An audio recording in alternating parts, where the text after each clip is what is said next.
Teman-teman, sebelum kita masuk ke dalam ibadah kita pada hari ini, kiranya kita boleh mempersiapkan hati dan pikiran kita untuk boleh fokus dan masuk ke dalam ibadah pada hari ini. Teman-teman, mari kita bersaat teduh.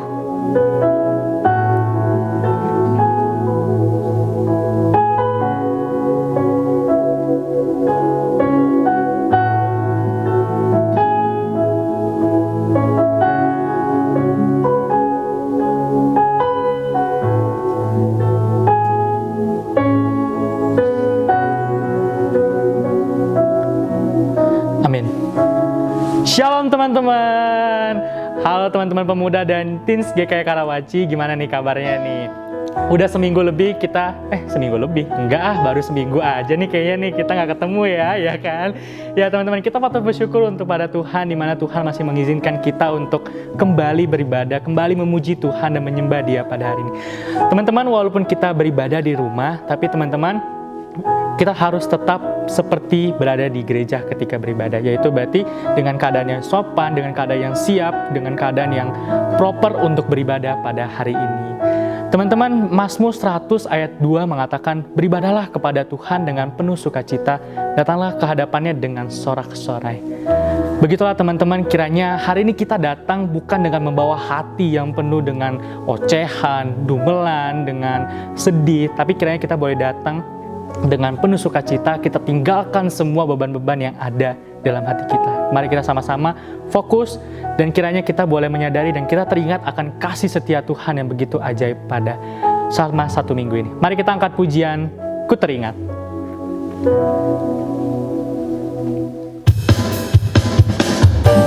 Mari sama-sama kita memuji Tuhan pada hari ini. Biarlah suara kita terus boleh memuji Tuhan dengan penuh sukacita. Mari kita nyanyikan pujian Ku Teringat. Teringat kasih setiamu, pertolonganmu yang tepat waktu, tak pernah ku berjalan sendiri. Ku teringat akan kebaikanmu, kau sediakan segala yang ku perlu, kau berikan harapan yang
Beri kemuliaan untuk Tuhan kita. Mari kita bersatu dalam doa. Bapa di dalam surga, Tuhan, kami mengucap syukur untuk hari ini, Tuhan. Di mana Tuhan boleh mengizinkan kami kembali untuk beribadah, memuji dan menyembah Tuhan. Kiranya juga Tuhan, Engkau yang boleh membantu kami untuk mempersiapkan hati dan pikiran kami untuk fokus ke dalam ibadah pada hari ini.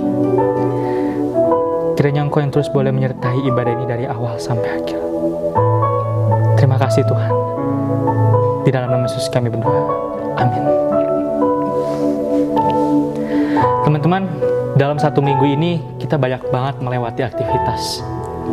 Banyak juga perkataan, kegiatan kita atau perbuatan kita yang dapat melukai hati Tuhan. Tapi teman-teman, dalam Efesus 1 ayat 7 berkata, sebab di dalam Dia dan oleh darahnya kita beroleh penebusan, yaitu pengampunan dosa menurut kekayaan kasih karunia-Nya. Benar banget, ayat ini mengatakan bahwa Tuhan telah mati di kayu salib untuk menebus segala dosa kita. Teman-teman, kiranya momen ini boleh menjadi momen kita kembali untuk mengakui dosa-dosa kita.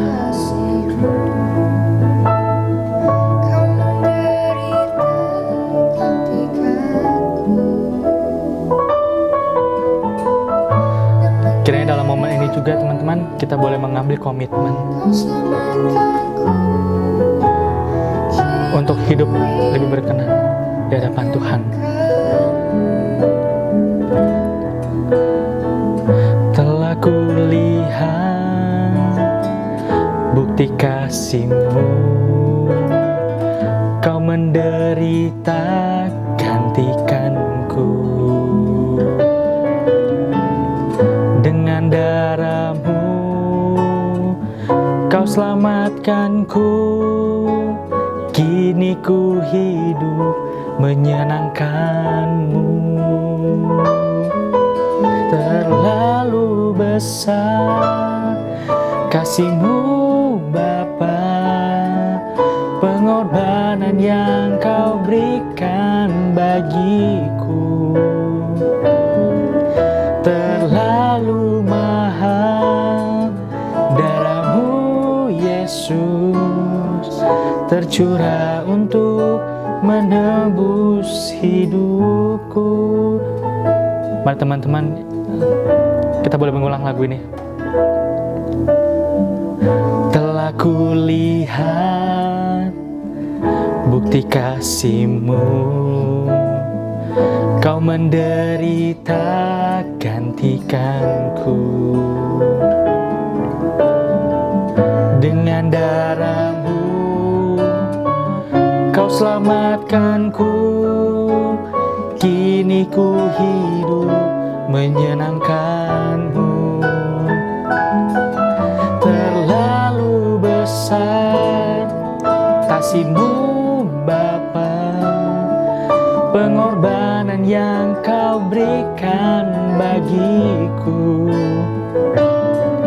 Terlalu mahal darah-Mu Yesus, tercurah untuk menebus hidupku.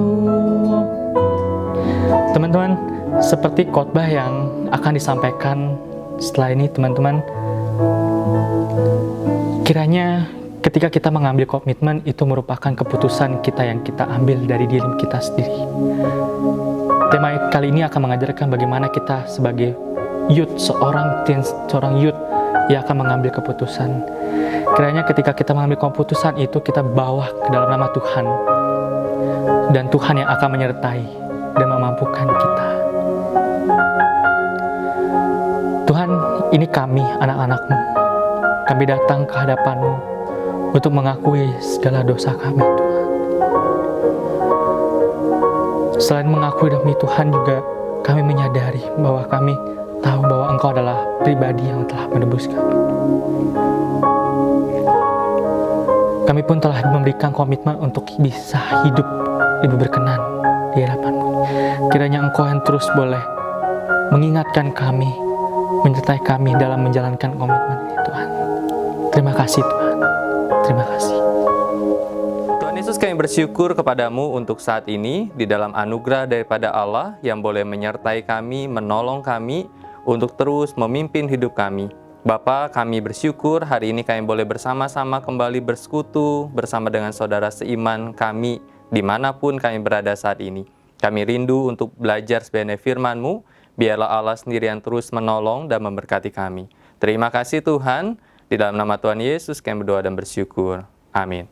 Teman-teman, saya akan mengajak kita membuka dalam Alkitab kita masing-masing, yaitu dari Daniel pasal yang pertama, ayat yang ke-8, 17, 20, dan 21. Jadi nanti teman-teman bisa baca di rumah masing-masing ayat yang ke-8 sampai dengan ayat yang ke-21, tapi saya akan baca 4 ayat untuk setiap kita. Daniel pasal yang pertama, ayat yang ke-8, demikianlah firman Tuhan. Daniel berketetapan untuk tidak menajiskan dirinya dengan santapan raja dan dengan anggur yang biasa diminum raja. Dimintanyalah kepada pemimpin pegawai istana itu supaya ia tak usah menajiskan dirinya. Ayat yang ke-17. Kepada keempat orang muda itu, Allah memberikan pengetahuan dan kepandaian tentang berbagai-bagai tulisan dan hikmat. Sedang Daniel juga mempunyai pengertian tentang berbagai-bagai penglihatan dan mimpi. Ayat yang ke-20, dalam tiap-tiap hal yang memerlukan kebijaksanaan dan pengertian yang ditanyakan raja kepada mereka, didapatinya bahwa mereka 10 kali lebih cerdas daripada semua orang berilmu dan semua ahli jampi di seluruh kerajaannya. Daniel ada di sana sampai tahun pertama pemerintahan Kores. Teman-teman, kita sadari atau tidak kita sadari, hidup kita adalah hidup di dalam serangkaian keputusan, bukan? Setiap hari dalam hidup kita banyak sekali keputusan yang kita ambil. Keputusan untuk mau makan apa hari itu, keputusan mau bangun tidur atau tidak di dalam jam yang sama, keputusan untuk semangat di dalam sekolah atau di dalam kuliah, atau kita malas-malesan seperti itu ya. Keputusan untuk berangkat lebih pagi dari tempat kerja, dari rumah kita ke tempat kerja kita. Setiap hal di dalam hidup kita, kita berhadapan dengan serangkaian keputusan. Kita hidup atas keputusan yang kita buat. Bukan hanya sekedar kita memutuskan sesuatu, tetapi kita menghidupi akan keputusan yang kita buat. Dan percaya atau tidak percaya bahwa hidup sehari-hari yang kita lakukan di dalam hidup ini adalah serangkaian dari keputusan itu. Dan sebagian besar keputusan yang kita ambil adalah keputusan dalam masa muda kita. Ya teman-teman, keputusan yang penting di dalam perjalanan hidup kita cenderung kita ambil ketika kita masih masa muda. Baik ketika kita masih remaja, ataupun ketika kita sudah kuliah atau kita sudah bekerja.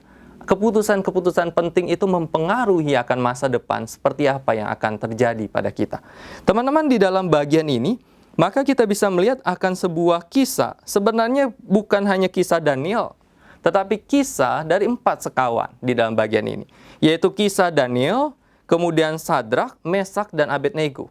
Kenapa 4 orang ini tercantum di dalam bagian ini? Padahal kalau kita lihat di dalam pasal yang pertama, banyak sekali orang-orang muda yang berpengetahuan, yang cakap, yang berasal dari keturunan raja, yang dibawa ke dalam pembuangan itu. Tetapi kenapa Daniel hanya memunculkan 4 orang ini dan secara mengkerucut Daniel memunculkan dirinya di dalam kisah ini? Teman-teman, ketika kita melihat bagian ini, mereka 4 orang ini secara khususnya membuat keputusan terbesar yang pernah dia buat sepanjang hidupnya. Mereka telah dilucuti. Jadi kalau kita melihat kenapa mereka ada di dalam kerajaan itu, kerajaan yang notabene bukan kerajaan Israel, adalah karena mereka sudah dibawa dari tempat asal mereka, kemudian menuju ke pembuangan. Dari keluarga mereka menuju ke pembuangan. Dari kenyamanan mereka menuju ke pembuangan. Mereka ada di istana raja. Dan mereka duduk bersama-sama dengan raja. Bahkan di dalam Alkitab berkata mereka nanti akan disiapkan untuk menjadi orang-orang yang melayani raja. Bukan pekerjaan sembarangan. Sekalipun mereka orang buangan, tetapi mereka akan dipakai raja pada saat itu untuk pekerjaan raja. Mereka belajar, mereka makan makanan yang sehat, makanan yang bergizi. Tujuannya untuk apa? Untuk melayani raja. Dan teman-teman, ketika kita melihat bagian ini, ternyata di dalam semua kenyamanan, segala fasilitas itu tidak membuat Daniel dan 3 rekannya Sadrak, Mesak, dan Abednego mereka kehilangan akan sebuah keputusan. Setidaknya kita bisa melihat di dalam bagian ini, keputusan itu yang pertama adalah keputusan antara kenyamanan dan kemudian kesederhanaan. Kenyamanan bicara tentang apa? Bicara tentang misalkan di dalam bagian ini, yaitu makan. Makan daging, minum anggur yang seperti diberikan kepada raja. Itu pasti makanan yang tidak sembarangan.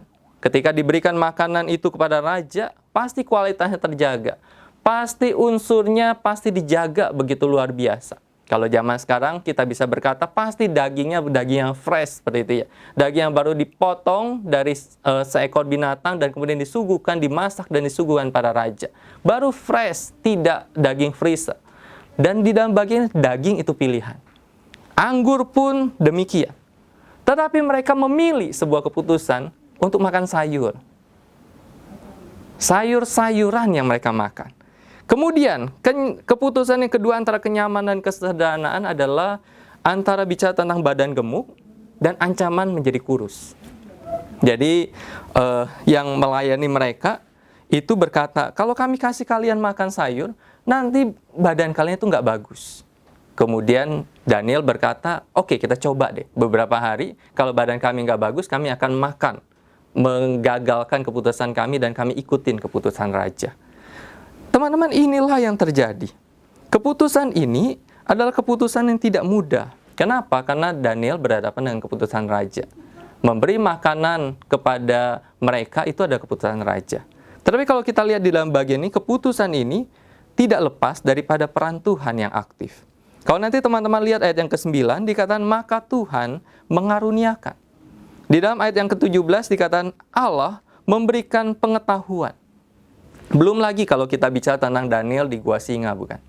Bagaimana Tuhan menutup mulut singa itu, sehingga ketika Daniel ada dalam gua singa, dia tidak dimakan oleh singa yang kelaparan itu. Belum lagi bicara tentang Sadrak, Mesak, dan Abednego yang berada di dapur perapian itu. Bagaimana mereka tidak terbakar, tetapi mereka keluar tanpa ada satu bagian tubuh pun yang terbakar. Teman-teman, semuanya ini bicara tentang apa? Bicara tentang keputusan Tuhan yang aktif. Peran Tuhan yang aktif di dalam keputusan yang diambil oleh Daniel. Memang, seyogyanya saya ketika saya melihat bagian Daniel tidak pernah berjumpa, tanda kutip berjumpa langsung dengan Tuhan.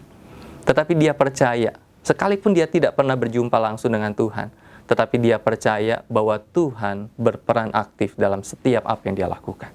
Kemudian yang kedua, keputusan ini berkaitan dengan integritas Daniel. Teman-teman, Daniel itu orang Israel. Dan dia berada di pembuangan. Tetapi harapan orang Israel, ideologi mereka seperti ini.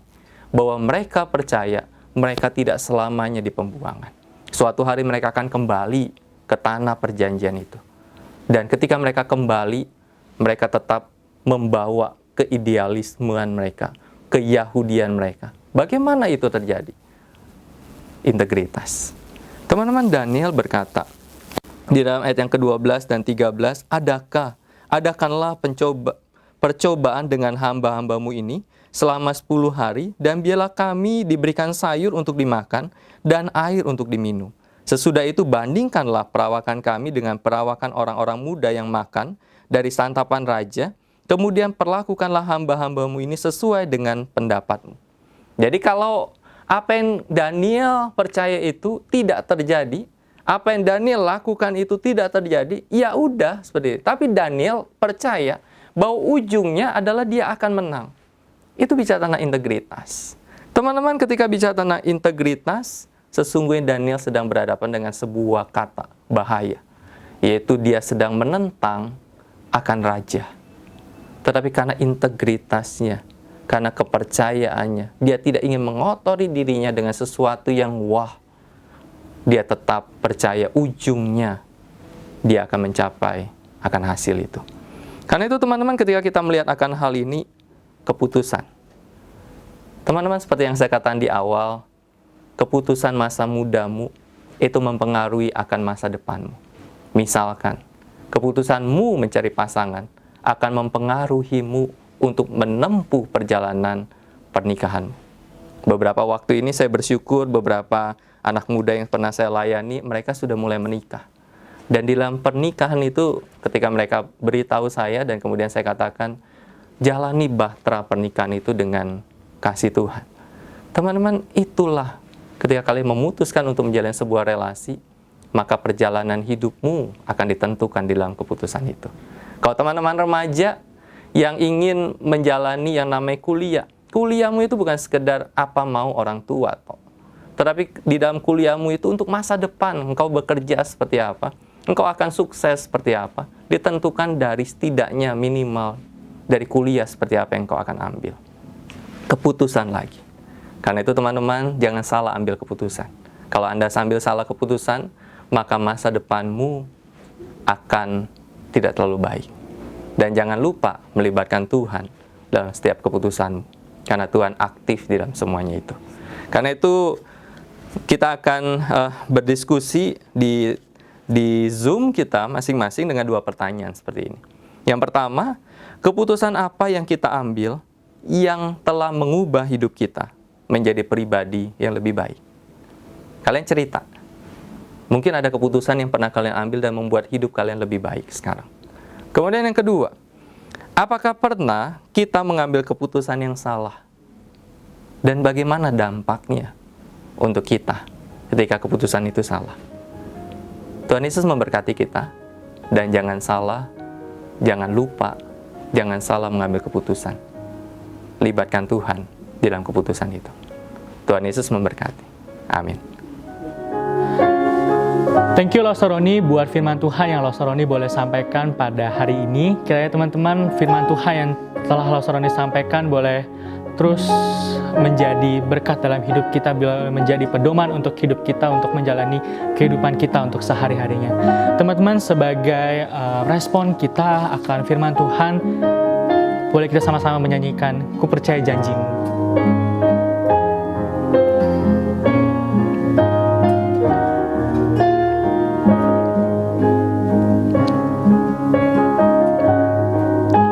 Sungguh besar setiamu, Kau nyatakan bagiku. Bapa yang selalu mengerti isi hatiku. Kemuliaan-Mu Kau janjikan, aku tetap percaya, ku percaya janji-Mu ajaib, terukir dalam kehidupanku. Ku berserah di dalam kekuatan-Mu, hanya Kau segalanya bagiku. Ku percaya janji-Mu ajaib, terukir dalam kehidupanku. Ku berserah di dalam kekuatan-Mu, ku percaya. Mari teman-teman, kita angkat pujian ini sekali lagi. Katakan bahwa sungguh besar setiamu Tuhan.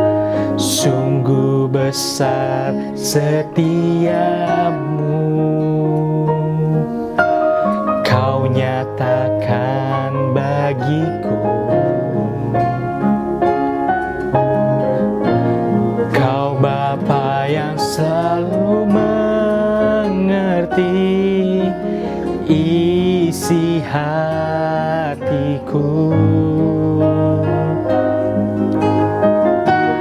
Kemuliaan-Mu Kau janjikan, aku tetap percaya, ku percaya janjimu ajaib terukir dalam kehidupanku. Ku berserah di dalam kekuatanmu, hanya Kau segalanya bagiku. Ku percaya janjimu ajaib terukir dalam kehidupanku. Ku berserah di dalam kekuatanmu. Ku percaya. Mari kita bersatu dalam doa. Tuhan, terima kasih untuk ibadah yang Tuhan boleh sertai kami dari awal sampai akhir Tuhan. Terima kasih juga untuk firman yang Tuhan yang begitu luar biasa yang boleh kami dengar. Kiranya firman Tuhan ini boleh sekali lagi mengingatkan kami Tuhan untuk boleh menjadi pedoman hidup kami juga untuk ke depannya Tuhan. Ini kami Tuhan, kami menyerahkan untuk hidup kami ke dalam tangan-Mu untuk dalam 1 minggu ke depan Tuhan. Terima kasih Tuhan, di dalam Yesus kami berdoa, amin. Thank you teman-teman yang sudah mengikuti Present Worship hari ini. Dan sebentar lagi kita akan bergabung dalam Zoom meeting. Dan untuk sharing, jangan lupa untuk masuk ya. Sampai jumpa.